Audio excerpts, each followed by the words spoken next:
درمیان میں جو ہے مباح، فرض کیا ہے کہ اس کو کیے بغیر کوئی آدمی مسلمان نہیں رہتا ہے۔ مسلمان ہونے کے لیے ضروری کہ لازماً وہ کام کرے، کمپلسری ہے، اور حرام ہے کہ بالکل وہ روک دیا گیا، مسلمان وہ کام نہیں کر سکتا۔ دوسرا مستحب ہے کہ شوق دلایا گیا، بہت اچھا ہے، ثواب ہے، عمدہ اعلیٰ، مگر کوئی زور نہیں دیا گیا، اور اگر کوئی نہیں کرتا تو مجرم نہیں۔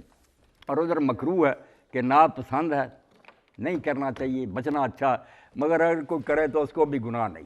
یہ صرف بہتری کے کام ہے، ادھر مستحب، ادھر مکروہ، اور مباح جو ہے درمیان میں کہ وہ انسان کے اختیار پر چھوڑ دیا گیا کہ آدمی کرنا چاہے کرے، نہ کرنا چاہے کرے، دونوں کی دین میں اجازت ہے۔ جیسے پلاؤ کھانا، زردہ کھانا یہ مباح ہے، کوئی پلاؤ کھائے کوئی زردہ کھائے، آدمی کی مرضی پہ۔ امام ابو حنیفہ رحمۃ اللہ علیہ کی فقہ میں ذرا زیادہ باریکی سے کام لیا گیا، وہ ایک طرف فرض، اس کے نیچے واجب، اس کے نیچے سنت، پھر مؤکدہ، غیر مؤکدہ، اور بعد میں مباح، اور ادھر دوسری طرف فرض ہے، پھر واجب ہے، پھر مکروہ تحریمی ہے، پھر مکروہ تنزیہی ہے۔ اس لحاظ سے پھر تقریباً 8-9 بن جاتے ہیں۔ مسئلہ اصل یہی ہے کہ فرض اور جو ہے نا حرام، یہ ہیں جو بالکل امت پر لازمی ہیں کہ ان کی پابندی کریں، فرض کریں، حرام جو اس کے قریب نہ جائیں۔ باقی جو ہے ان پر جہنم نہیں کسی کو بھیجا جائے گا حرام مکروہ پر یا مستحب کے چھوڑنے پر، وہ درجے حاصل کرنے کی، جیسے آپ پاس مارکس کے بعد اپنی ڈویژن امپروو کرنے کے لیے زیادہ نمبر لیتے ہیں، بسم اللہ، ترقی کے لیے میدان کھلا، مگر پاس ہونے کے لیے اتنا ضروری کہ حرام سے بچیں، فرائض کی پابندی کریں۔ مباح جو ہے وہ چھٹی ہے اس پر۔ ڈاکٹر صاحب آخری جی پوچھ لیں ڈاکٹر صاحب، کوئی بات نہیں، پوچھ لیں آپ۔ ماشاء اللہ ماشاء اللہ، برکت دے۔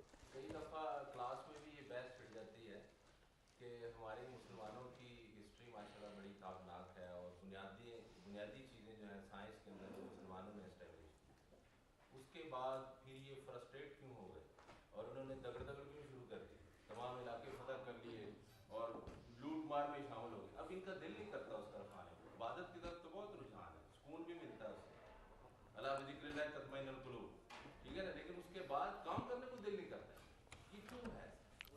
ڈاکٹر صاحب نے جو بات کہی نا بہت اچھی ہے، یہ فتوحات ہی مسلمانوں کو لے ڈوبی۔ صحیح بات یہ، اس پر ہم فرق کرتے ہیں، یہ نیشنلسٹ ہونے کی وجہ سے، قومیت کی وجہ سے کہ ہماری برادری کے لوگ تھے، انہوں نے علاقے فتح کر لیے، یہ کیا یہ کیا، دینی نقطہ نظر سے یہ جرائم میں آتا ہے، کوئی یہ دینی خدمات نہیں ہے۔ اگر کوئی شخص نظام نہیں تبدیل کرتا، صرف چہرے بدلتا کہ رہتا وہی کیسر و کسرا کا نظام ہے، وہی محلات ہیں، وہی غربت ہے، تو کیا فائدہ کہ کافر چلا گیا اور مسلمان آ کر بیٹھ گیا؟ یہ کوئی تابناک تاریخ نہیں ہے۔ علوم میں جو خدمت کی وہ بالکل آپ کی ٹھیک بات ہے کہ بہت کام کیا، ہر شعبے میں کیا، اور یورپ تک میں بھی اب ان چیزوں کو اب تک مانا جاتا ہے، ان کی برسیاں منائی جاتی ہیں، کام کیوں چھوڑ بیٹھے؟ جب آپ نے یہ بھی جو فرمایا نا کہ بعد میں دل لگتا ہے، بعد میں نہیں، یہ نہیں رسم ہے، عادت پڑی ہے کہ بچپن میں ہی نماز کے عادی ہو گیا۔ عبادت کے مفہوم کو آدمی سمجھا، سوال ہی نہیں پیدا ہو سکتا کہ وہ کام نہ کرے۔ عبادت تو نام ہی اس کا ہے کہ اللہ تعالیٰ کے سامنے سر جھکانے کے بعد پلے باندھو کہ اللہ کی زمین کو بہتر انداز میں چھوڑ کر جانا، جس حال میں تم نے دیکھا تھا نا، جب رخصت ہو بہتر بنی ہوئی، اصلاح کرو، بہتری کرو۔ اس کے لیے سائنس اور ترقیاں کیوں رکاوٹ بنے؟ بندہ مومن کا تو کام ہے کہ وہ زمین کو بہتر حالت میں چھوڑے، یہ تعمیر جو ہے بہتری اچھی ہے، مگر یہ کوئی نہ عبادت، آپ کہتے ہیں عبادت کی طرف زیادہ جاتے، کہاں جاتے؟ 1000 میں سے ایک بھی مسجد کی طرف رخ نہیں کرتا، چند بوڑھے رہ گئے، کچھ نہیں۔ نماز کی طرف رخ کرتے اور نماز کو سمجھتے کہ وہ کیا کہتے، یہ بھی نہ ہوتا کہ رسم کے طور پر ادا کرتے۔ حضرت سیدنا عمر بن الخطاب رضی اللہ عنہ کا میں کہوں گا کہ ایک شخص نے عدالت میں گواہی دی اور دوسرے نے اس کا تزکیہ کیا کہ یہ بہت نیک آدمی ہے، فرمایا یار اس کے پڑوس میں رہتے ہو؟ نہیں۔ کوئی سفر کیا اس کے ساتھ؟ کوئی نہیں۔ کوئی لین دین کبھی ہوا؟ کوئی نہیں۔ آپ نے فرمایا تو نے یار اس کو کسی مسجد میں رکوع سجدہ کرتے دیکھ لیا اور اس وجہ سے کہہ رہا نیک ہے، اس سے آدمی کے نیک ہونے کا پتہ چلتا؟ کئی لوگ رسم کے طور پر عادی ہوتے ہیں بچپن سے۔